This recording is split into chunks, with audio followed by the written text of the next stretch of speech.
up, y'all? It's your girl B-Marshe. Welcome back to my channel, and today I am doing a review for Real Housewives of Potomac. Okay, so today I'm doing my review a little bit different. I didn't feel like taking notes, so I'm gonna watch the show so you can get my full reactions, and then I am going to give you, well, I'm not gonna really give you my full reactions because I can't do that without getting copyrighted, but I am going to do my review in the middle of the commercials. So hopefully this gets a better review, and if this goes much better, I am going to keep doing it because then it'd be so much easier on me and editing. Okay, let's get into the review, y'all. Yes.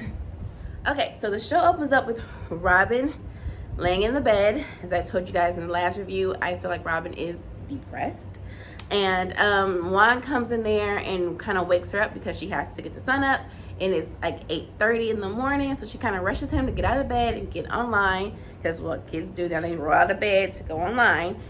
And so she lays back down. Now that's one son.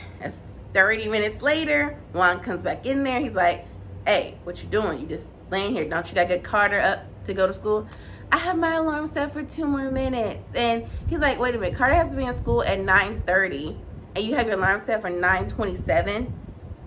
Robin, like, you have to get up. And so she was like, I mean, there's nothing to do. I mean, it's a pandemic still. And he's kind of frustrated. So he goes upstairs to get Carter up so he can wake up, get him online. The teacher even says, your mom needs to wake you up because school's important, Carter. You're like, I guess he's like super late to class, but he's right. Like, Robin, if he has to be in school at 9:30, you have to get up before 9:27, so he makes sure he gets up. You know, kids, they're gonna need a new 2-3 minutes. You gotta at least get them up 10 minutes early.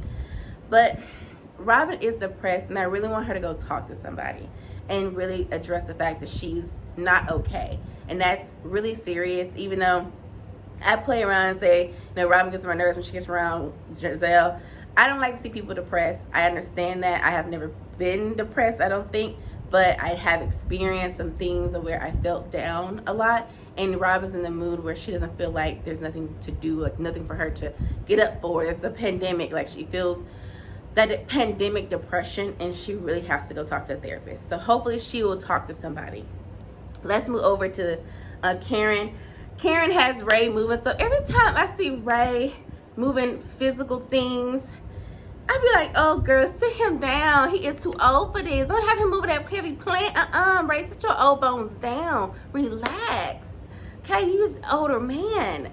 I be feeling bad. I want to go pop, you know, kind of rub grandpa's shoulders. Are you okay, Papa? Like, are you alright?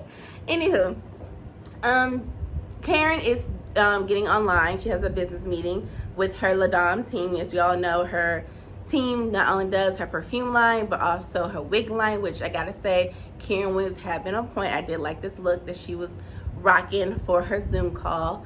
Ray sits down with her for the Zoom call. She's introduced them to our new closure, I think she was saying, that she has for, called Queen and something else. I guess supposed to be going from the business room to the boardroom, is what she was saying. So we see that Karen is moving her business and building a brand like some other people are not doing. I wish they would take Karen and Candace's, you know, approach to this whole reality TV and actually build a business, build a brand, build something around yourself so this money is constantly coming in and you're not just depending on Bravo to give you an extra check, okay? You need to take some initiative and build some more businesses. You know who you are. Okay, so let's move over to Giselle. Giselle and Ashley go to lunch. You know, Ashley is pregnant. Like I am a few days away from popping pregnant. And we're hovering a lot on Ashley's pregnancy, okay? And Giselle brings up Michael's discretions from her last pregnancy. And so she's kind of like, are you okay? You know, are you okay with him? You know, how he did last time? She's like, I'm gonna trust my husband, which I really wish that she would not bring up her husband's discretions. She knows what's going on in her household, okay? She don't need you to remind her, all right?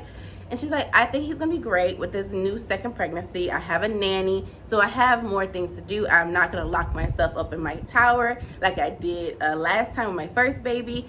I am going to get out more and really use the help of this nanny, which is good because I think it will really help her with her postpartum if she gets out more and not stay in the house so much with the baby, especially, even though it's a pandemic, but she could just, get out, do her yoga like she always does, and do some more stuff. So, Ashley tells her about the party and what Mia said. You know how Mia talked about her clitoris surgery, and how, Ashley asked her, like, it wasn't from your pregnancy, and she's like, oh no, it's because we get it in a lot. And she's like, I guess that thing was like flapping all around, and so she had to tighten it back up. Giselle was like, okay, but she does tell her that Mia thought that Giselle was just a pretty face because she wished death upon Ray. And so Giselle in her confessions was like, first of all, you went from am I a good soul to now I'm a pretty face. Like, you need to pick what you want with me, because right now I'm looking at you like you're two-faced. Like, are you hobbling the fence? No, Giselle, she's not hobbling the fence. She's just trying to get to know you. And yes, like I said, she shouldn't have said that you were a good soul, because you're far from it. You are not a good soul. Okay? Ashley hobbles the fence, and so does Robin sometimes with it when it comes to certain people. But Ashley's definitely the flip-flopper on the fencing. Mia, the jury's still out on whether or not she's a flip-flopper. But yeah, that kind of rubbed Giselle the wrong way, because now she's definitely going to come at Mia about it, because Mia hasn't texted her a lot, just little things like, oh, happy Valentine's Day, here and there, just little chicky-chitty things, nothing too deep, nothing too serious. So we'll definitely have to see how that conversation goes, because something tells me Mia is nothing to play with. She is very willing to get with y'all, all right?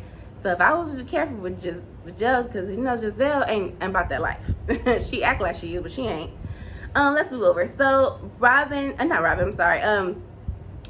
Giselle keeps bringing up the fact, about the pregnancy. And so she said that with Ashley, when she was pregnant, she was feeling very lonely on her second pregnancy. Nobody cared about her. All they cared about was those twins. So she told Ashley, like, you know what? I want to do you a pamper party. I don't know if you're feeling that way. I don't really care if you're feeling that way. I just want to do a pamper party just so we can pamper you. But I do not want to invite the person I ain't feeling, which is Karen. And she was like, well, can you invite Karen? Because, Karen checked on me a lot during this pandemic. I mean, she's been checking me a lot throughout this whole pregnancy. So I'm okay with Karen just because you're not feeling Karen. I don't want Karen not to be there, and I don't want to be stuck with you ass all day. And so she's like, fine, I'll invite Karen. But do I have to invite my Mia? And she was like, yeah, I mean, we want to get to know her. And obviously you want to get to know her. I don't think that the girls should have a say in who they can and can't invite to the parties. Mainly because it is a TV show, and they all should be at each party they have, just so we can see the dynamic. But when they start isolating other people outside the parties, I think it's really ridiculous, and it's hard for us to get to know them as well. So, like, suck it up, invite everybody to the party so we all can get a good judgment of them, okay? Okay, so we get Robin again. So Robin is in a little kind of mini warehouse or store or something. It's like the back storage room of a store.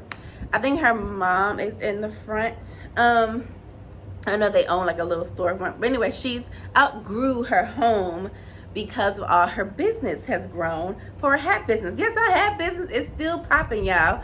I have not known this, because last time I went on her website, it was completely sold out. So I'm guessing it's popping. She said she's adding clothing to it. But she is behind on filling the orders because, like I told y'all, Robin is in a funky mood and she needs some help. But she has some help helping her. I think it's another cast member, but she's just a friend of the show. I want to say her name was Alaska. I'm gonna have to hear her name again pronounced correctly before I pronounce it. I am apologizing. I am pronouncing her name incorrectly. But she's Ethiopian. And Robin does invite her to Ashley's pamper party that they're having. Wendy comes by and she sees the line. She's supposed to be there to help work, but she got on high heels, so she really ain't there to help. Anywho, like I said, Robin's business is growing, and she says that she's a little bit nervous with the business growing because she don't know if she can manage it at all. Like I said, I think once she gets some therapy and kind of express her feelings, she'll be in a much better place to make sure this business grows the way she wants it to grow. I think this is growing really quickly, and it's kind of making her nervous. Anywho, Wendy gets there, and she kind of tells them about her starting a candle line, and Robin's like, a candle line? What happened to the political commentator? Like, who's candles? Political? Do they go together? No, she don't see why this candle line is now Wendy's thing, but hey, that's what Wendy says she wants to do, and we already seen that she has some of the products already made. So candles is what she'll be selling in the future, everybody. Look out for Wendy's candles. Wendy starts to tell them about what happened at the party with Mia, and we all know that Wendy does not like Mia. And she kind of gives her version of the story about how, you know, I was like, well, honey, if you listen, how Wendy was explaining how she was talking to Mia was not how she was talking to Mia at that party. She was talking to her very passive aggressively with a lot of in your chest, and she was like very quick with it, unfortunately. And Mia was like, I am not about to have you talk to me crazy, okay? So yeah, I'm talking with my hands, so what are you gonna do about it? Like, I know this season I'm not gonna like Wendy. I just feel it in my soul and spirit. I'm not gonna feel Wendy, and I'm damn shame about to feel Robin, because Robin's starting to tip-tap dance on my nerves real fast in a hurry. Anyway, we hop over to Mia, and we see she's talking to her husband as well about the party. She asked him, did he hear what happened in the living room? He's like, no, I was with the guys. You know, when the guys get together, they don't function about what you and your women are in there doing. They are happy. They're having a drink. They're talking about men things, whatever they talk about in the kitchen. They have a great good old time. And all the franchises, all the men are exactly the same. They get together and they be like, zone that drama out. But she tells them about what happened and how, you know, Wendy's husband and his whole, you know, she's like, what you think about Eddie? She's like, well, I think that he's scared of her. Like, basically, like, she thinks that Wendy has a tight leash on Eddie. Like, when they played the game and he said that he's not attracted to any of the ladies, she's like, honey, your husband couldn't even look me in the eye when he met me, all right?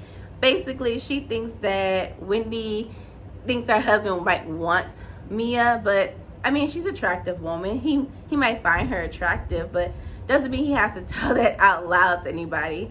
And Wendy probably doesn't want him to say that, and because she's not feeling Mia for some unknown reason.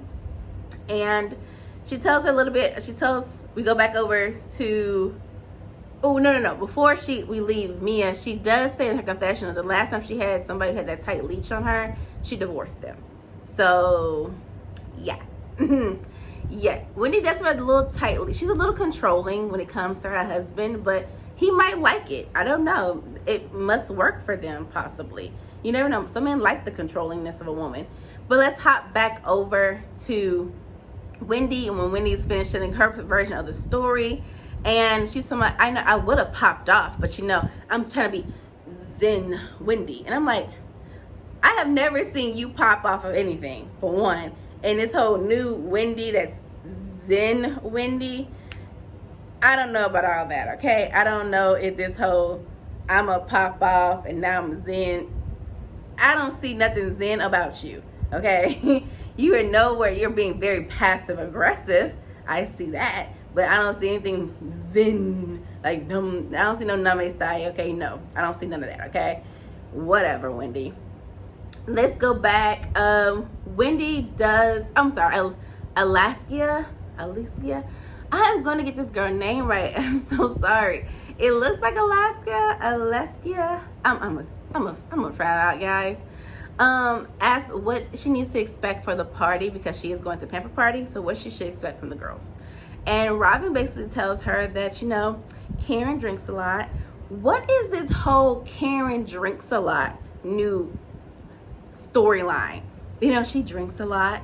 Robin's pushing it extra hard because of Giselle, ass. And you're like, Rob, she drinks a lot. We only see her get drunk every now and then, but when she doesn't get tipsy and that often. It ain't like every day she falling out drunk. And even when she is drunk, she's very functional. She knows what she's talking about. She hears everything. She's very conscious. She's in her own home. She's not driving anywhere. So what is this whole she drinks a lot? Robin, worry about you in them damn hats, okay? That's what you do. Anywho, she says that she should worry about, Karen, because she drinks a lot. I don't know what that has anything to do about it. Then she brings up the part in the fact that Wendy then basically let Robin continue to interject into Karen and Giselle's conversation. And she was like, well, I just wanted to keep the peace. Like, it was in my home, and I didn't want anybody to feel ganged up on. And Robin's like, when I first met Wendy a year ago, she would have had Giselle's back. And, this whole new Zen Wendy, I don't know about this. And it was kind of like, only person that needs to have Giselle's back is you, because you're Giselle's lapdog. It is what it is.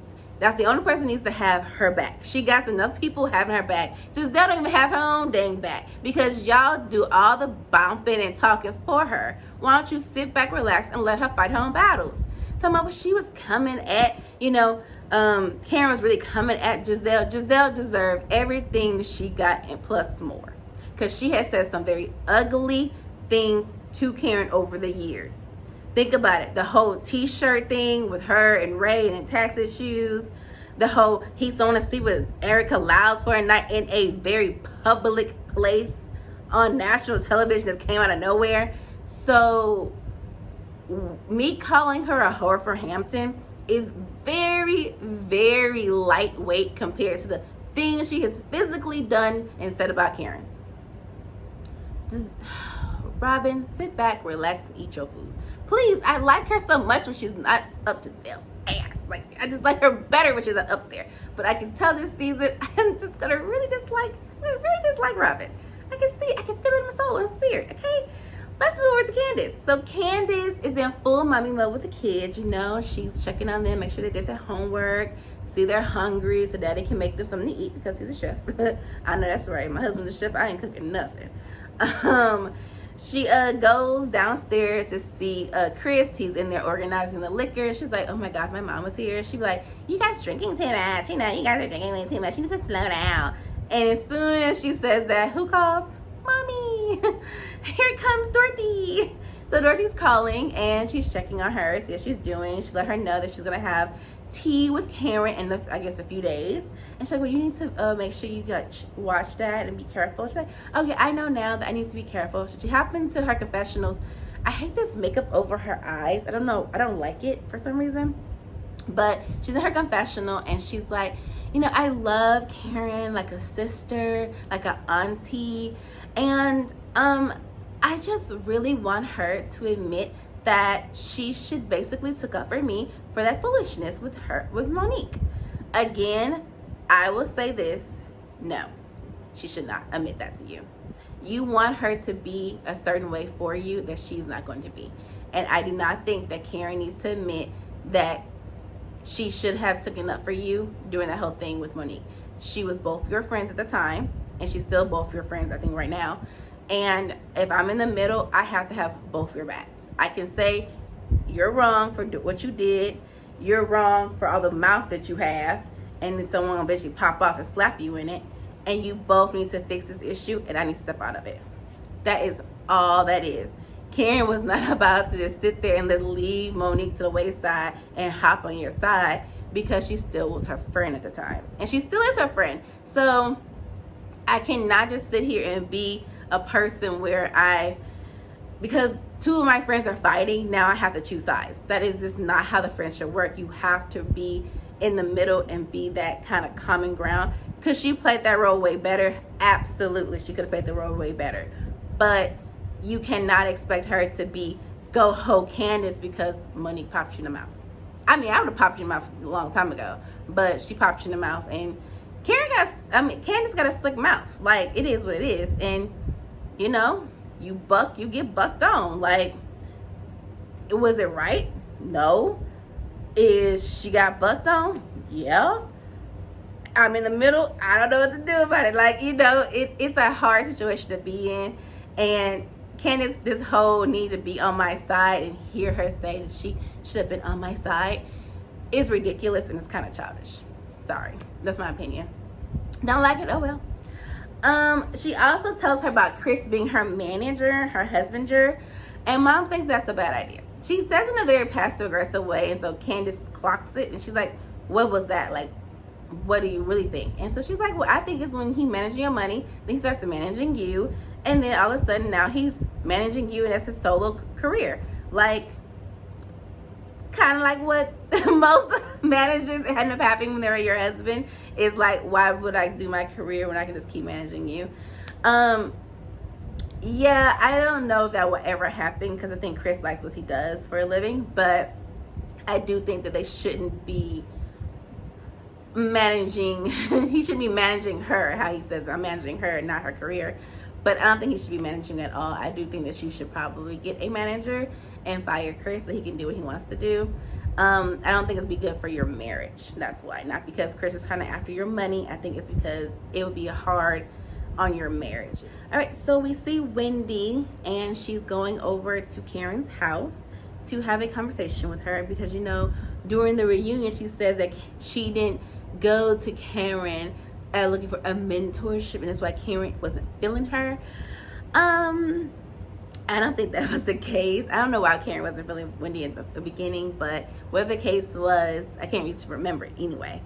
But Wendy's now there for a mentorship. Yeah, she's there for a mentorship because Karen has a successful business with La Dame. We actually seen how she went from her perfume in Bloomingdale's to now she has her hairline on a great website. And I think she's doing very well with her business.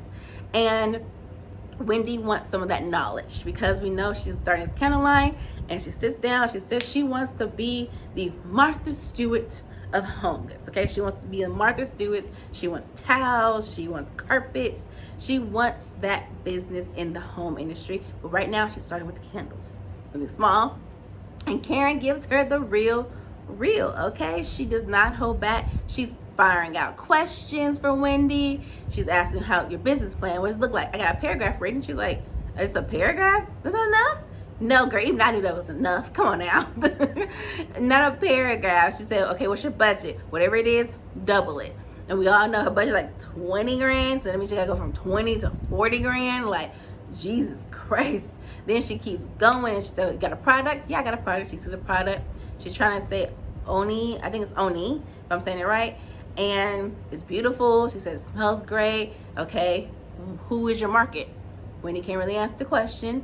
Okay, who is Oni? Do they know Oni? Like, okay, why would I pick up this versus the other candles that's out there? There's millions of candles out there. Your biggest competitor is definitely going to be people like, you know, Bath and Body Works and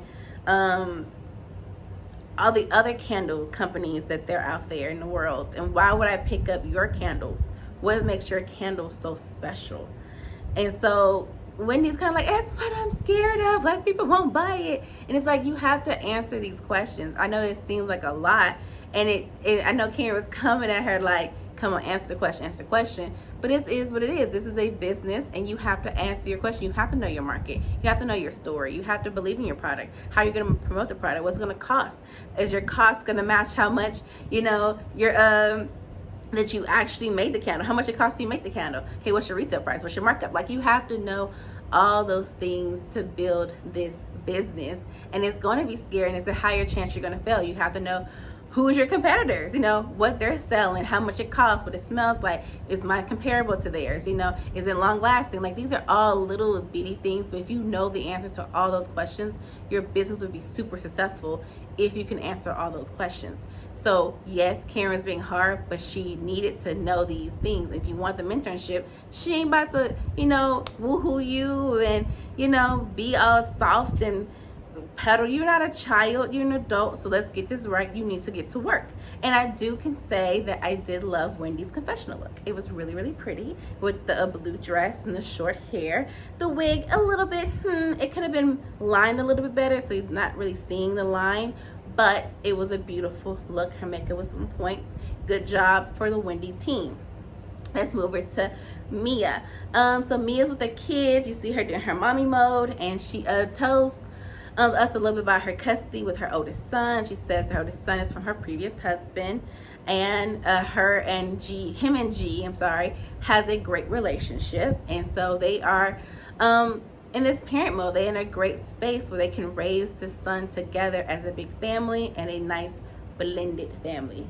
But she does pull G to the side because she wanted to have a conversation with him. Her mother is coming to visit, and this is a very sensitive topic for her. Her mother was on drugs when she was growing up, and she ended up losing custody of Mia, and I think she ended up giving her away into foster care, basically.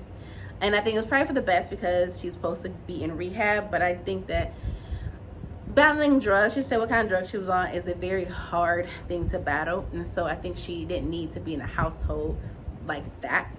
So her mom gave her up, and that Mia has always had that in her mindset, like, all I see is you giving me up, and it's kind of like, why? Like, she said there was a point in their relationship where she didn't hear from her for 6 months. She reached out as much as she can. Well, 6 years. She reached out as much as she can, but the mom just wasn't responding. And so she was just kind of like at a point where, you know, her mom wasn't there. Like, she wasn't her mom anymore. She doesn't have a mother. And she tells a really sad story about her sleeping on the floor, waiting for her mom to show up, and she never did. And it's really sad when you hear those things. And her husband's like, you need to talk to her. Have you talked to her about this? And she was like, no, I mean, I try, and it's just like I get choked up, and just the conversation just never gets there. And he's like, when she comes down this round, you need to have this conversation with her, and you know, I'm here, I'm supporting you. G is great. I like G so far. I think he's a cool kind of guy, and I like the fact that he doesn't look his age. Actually, he looks a nice looking older man, but he does give her support that she needs to have a conversation with her mother, which I hope she does, because I think this will help her a lot on her journey. We're having tea with the girls, and we see that Karen shows up to Candace's house. You know, she says she de-iced this, I guess, the walkway, so that way Karen can come in easy. We do see Naya, I think her name is, Candace's stepdaughter, keeps coming down the steps, but she's kind of like creeping down them because I think she's a little shy of the cameras, and so she decided not to come down the stairs at all. And so we sit down at the table, and they're having tea, and you know, Karen congratulated her on the beautiful home. She liked the fact that Karen thinks that Candace is, you know, really growing, and she has this very glow about her, like she's in a better place. And Candace is like, yes, you know. And so they get down to the business of what they really want to talk about, which is the whole thing with Monique. And Karen tells her that, you know what, at the time I was playing 2 roles, and I wouldn't have done anything differently. And Candace is kind of like, what? Like, you know, she wanted her to come in and say, I would have done something different. You know, I would have had your side. I would have been all on you, and I would have really, you know, given in to Monique. That is not what Karen's about to do. She was going to tell you exactly what you didn't want to hear, and you have to be grown enough to respect her enough to say that is how you feel, and I understand it. And she told her, well, I was trying to be in your shoes. Candace, you did not put yourself in Karen's shoes. You did not. You say it, but you didn't do it. Because if you really would put yourself in your shoes, you would understand how being in that position was going to be very difficult for her to actually sit here and take sides. And because I'm your friend, I cannot take sides with 2 of my friends who are having an issue. So she sit there and she tells her, like, well, I understand, Candace. Well, you were hurt physically and emotionally. I was hurt emotionally. She's like, well, how were you hurt emotionally? She's like, well, did you see all of them come at me? We get flashbacks. Everybody was coming at her because she would not just say Monique was trash for that. And she was just saying that, you know, I am supporting both my friends, and I will say, yes, my friend did something wrong that was disrespectful, and I told her to apologize. But I cannot sit here and be like, you know, oh, go ho, run around Candace and everyone hovering around Candace. You had everyone supporting. You had Wendy's, you had Robin, you had Giselle. You kind of didn't have Ashley because Ashley plays fence. But, you know, you had all these people around you. You had your mother, you had a lawyer, you had all these people around you to support you in this situation. And you wanted Karen to be that extra person. You wanted people to do you wanted them to ice Monique out, and Karen wouldn't do it. And Karen said, I felt iced out because I was playing that position. I was playing that role. And so Karen was like, I didn't reach out to you sooner because I didn't think that you would receive it. And she was like, well, we were always able to have a conversation with without the cameras and be really real with each other. And when I was in that moment, I needed a friend, and you wasn't there for me. And I can see that Karen not reaching out sooner. She probably should have reached out sooner, because she really felt like if I reached out, then definitely Candace ain't gonna receive this. She's gonna just, blow up, because I'm not gonna tell her what she wants to hear, basically. And so she's like, well, I wouldn't have done anything different. At the time, I would have not done anything different. Karen has stood in it. She's standing in it. This is what she feels. This is her opinion. She would not change how she approached the situation between you and Monique. She stood in it, and she wouldn't change herself. And Candace now is, hold on, wait, I got it.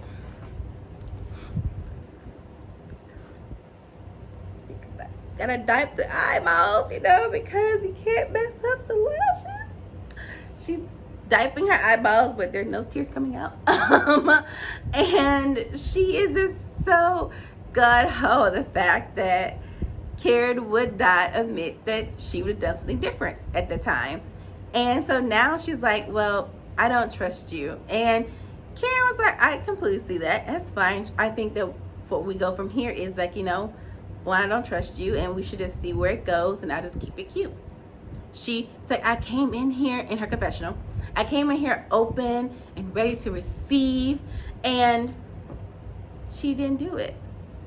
No, you came in there hoping that you thought that Karen was going to tell you what you wanted to hear, which is that, yes, I should have supported you, and I should have been all on your side. I should have took up for Monique. That's what you wanted her to say. That's what you wanted her to do. And she gave you the opposite effect. She gave you what she should have given you was the truth. The truth was, I am in the middle. These are both my friends, and it's hard for me to play a role when both my friends are fighting. And I need to say, okay, I support both of them. You were wrong. You were wrong. Both of you need to stop fighting. Like, I'm in the middle. I can't say, you went too far, stuff like, you can't not expect her not to have Monique's back when she and Monique are friends. If I'm your friend, like I'm your real friend, and you two are my two best friends are fighting, then it's kind of like, I gotta play the middle role, and I'm not about to take anybody's side in it. I'm in the middle, and it is what it is. I'm gonna have both you guys back, but I'm not gonna talk about you behind your back. I'm not gonna talk about her with you. I'm gonna keep it cute with both of y'all, so that way y'all can get to a common ground. Because I think Karen thought for sure that her and Monique would get back cool again, because how it feels if you get cool back with Monique, and after this whole fight situation, what if y'all got cool again? So now here I am looking stupid, and now one of you guys are questioning my loyalty to one of y'all because I took the other person's side. Like, that's not how it works. And if I'm really your friend, you should be able to understand that I had a role to play, which was I'm in the middle. But Candace can't see that yet, and I don't think she'll ever be able to see that. She has this warped mentality of friendship, and I really wish that she could understand.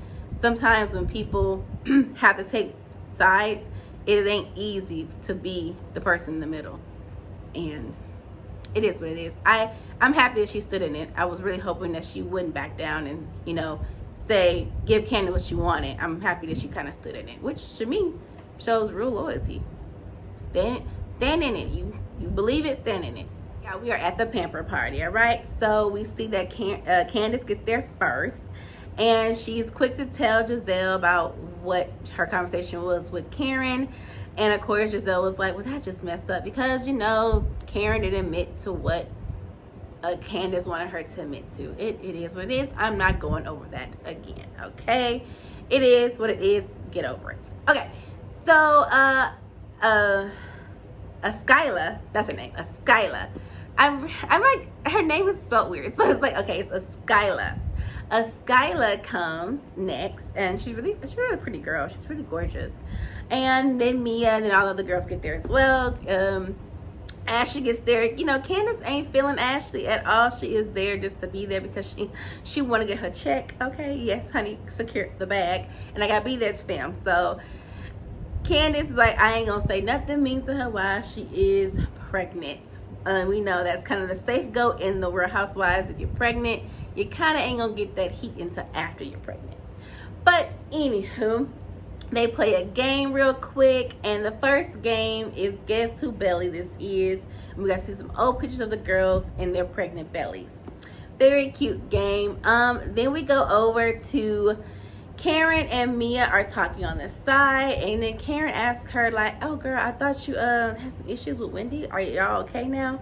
And she's like, well, Wendy's sitting right here. Let's go ahead and ask her. I don't know why they put Wendy and Mia next to each other again. Producers, you're messy. So Mia basically turns to her, and she was just basically like, you know, let's ask Wendy. And Wendy was like, okay, wait, and you were at Karen's house. You know, I was not gonna pop off at her house, but Zen Win, this whole Zen Win, is got time today. Okay, TikTok Mia. And I was like, Wendy, she didn't really say too much to you. You know, Mia basically says like, you know, you got upset because I do talk with my hands. If you don't like it, then sit over there. And she was right. If you don't like me talking with my hands and doing this, then you do need to move away from me. And don't put your hands in my face. You know, don't come at me like that ever again. And she was like, again, I talk with my hands. Like, you know, me is not about to change. She said, I'm not about to change my personality just to suit you. Like, I'm not about to do that. And Wendy goes in basically this whole Zen Win, and she got time today. And Mia's like, I'm not dealing with small-minded people. You're just mad at me because you thought I shaded Giselle when I had said that she had a good heart, and then turned around, you know, and asked for her number or whatever. And they're like, well, we do like that you're trying to get to know the girls. Giselle's trying to get her 2 cents in, but Wendy keeps talking, and Mia's trying to get her point across, and it's kind of like just talking, and Wendy is over here keep going to the Zen Win, and she got time today, and and you know, I'm just not feeling this whole Wendy and coming at Mia. Mia's like, girl, you got problems at home, okay? And she's like, no, you got problems, okay? I ain't the one who gotta get my click fixed, you know. I get my click fixed because I get enough sex in, okay? That's all that is, honey. I get done good, all right? So whatever. So Mia says, you know, I ain't about to deal with her. So she gets up. I wasn't about to argue back and forth with Wendy anyway.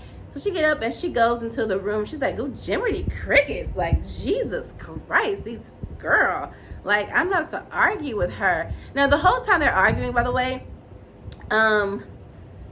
Ashley and guys, her name, Skyla, are in there getting their feet done and getting massages done. So they don't hear nothing. They got the girls in there nice, having a good time. No, they're in there fighting, basically. So when Karen and Mia comes in there and tells her, like, girl, no, I'm about to argue with Wendy. And Giselle gets into Wendy saying, like, you gotta let the girl talk. Like, how you basically supposed to get your opinion across if you can't listen to her opinion? And she's like, well, she putting her foot in her mouth every 10 seconds, you know. Wendy is like up here for no reason. And she says in her confessional, like, only reason I'm getting into it with Mia is because I'm trying to defend Giselle, but I guess loyalty between Giselle and Robin is one track minded. Like, you know, I'm trying to defend you, but you don't look at me as being loyal, basically, right now. You're not trying to defend her. Like, there's no reason why you're trying to basically have issues with Mia. There's nothing she did to you that makes you get all in your chest. Like, you could have handled this in a very different way, but this new Wendy is being very over dramatic and very, like, in your face. I know this is your new housewife persona that you're trying to come off of, but I think I prefer the Wendy that's Professor Wendy because Professor Wendy had a little bit more clear mindset and had a better reads. This new Zen Wendy is just not, I ain't feeling her, okay? She's not coming off as very, I don't know. It's just coming off very bitchy. Like, it's coming off very bitchy, very, like, you know, in my feelings, and you can't say nothing to me. Like, I'm not listening to you. Now, she loves to overtalk somebody. Like, you're not, I rather she will listen to her and then snap back if she says something she doesn't like, versus, like, just as, like, this is a quick, like, as soon as Mia comes in the door, she does not like her. And it's like, why? There's, like, no real reason why you don't like her. If it's because of what she said to Giselle, who the fuck cares? That's between Giselle and her. Like, I don't get it. Anyway, she's like, well, she just said to me, like, you know, I don't want to talk to small-minded people. And I can see why she said that. You're acting small-minded. I mean, it's an insult, but it is what you're acting like. Like, it is what it is. So anyway, the girls get the massages, and Karen tells me in their massage, she was like, girl, this is what happens when the devil is hosting the party. All right. So the girls are all getting their massages, and when Karen comes back out to talk to the girls, it's Skyla says that, you know what, I heard something about you that, you know, you drink a lot.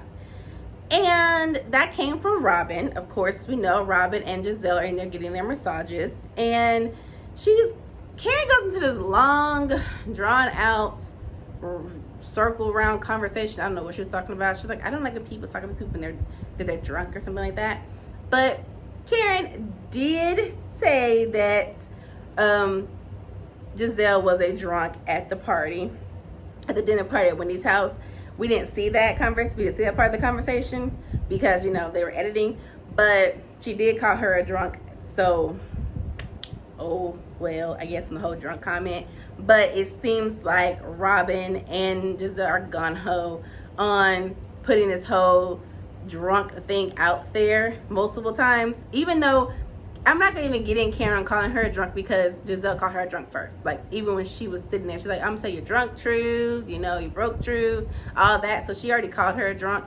And so Karen just repeated what she said. So I'm not going to even get on Karen for calling a girl drunk and then turn around and saying she like people calling people drunks, because Giselle did it first. Like, it's childish, I know, but Giselle did it first. Whatever. It is what it is. And Robin Ho jump on this bandwagon that Karen's a drunk. I don't see that. I'm sorry. I don't get drunk from her. There's a lot of people. Michael, maybe. Y'all can call him a drunk because he does give off them vibes. But Karen, no, not so much.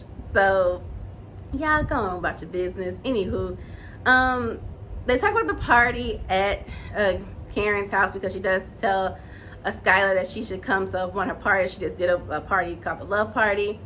And they were like, oh, yeah, you know, and Mia, you know, we found out some cool things with the girls, especially Mia, and, you know, she met her husband at a strip club. And Mia's like, well, yeah, I was a bartender when we met. And then soon after that, I did become a stripper. And honestly, Karen thought that she was going to admit becoming a stripper. She's like, well, I thought that, you know, you were going to say, yeah, I was a stripper. I was on the pole. And she's like, hold on. I was on no pole, honey. No. This was a very gentleman's club, a very 5-star restaurant. They do not have poles. They don't want to have that stigma.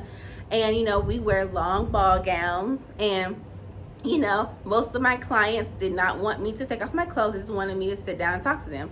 And Giselle comes back in the room when she's having this conversation. She has her clothes fully on. And she's like, so you were an escort? She's like, basically, but escorts get paid to have sex with people, and no, I did not do that.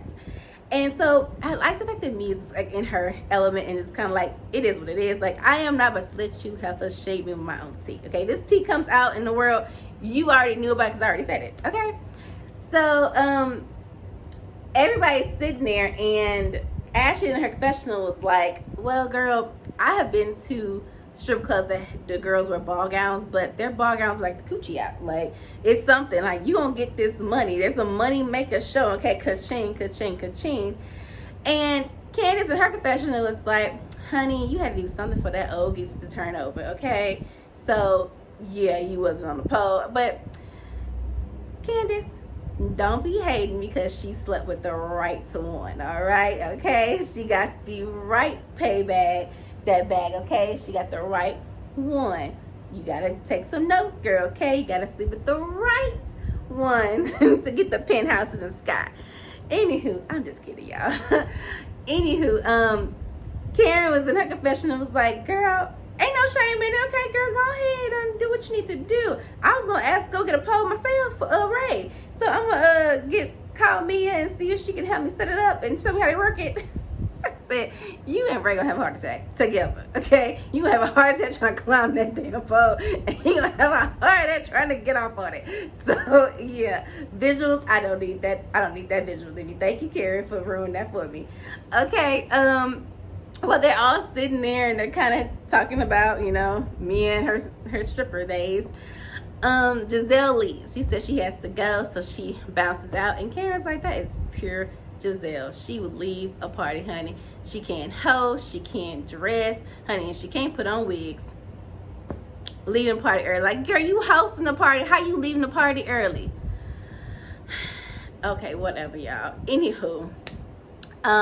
Skylar says let's pray for Ashley on her safe delivery, and so they do a prayer on the delivery.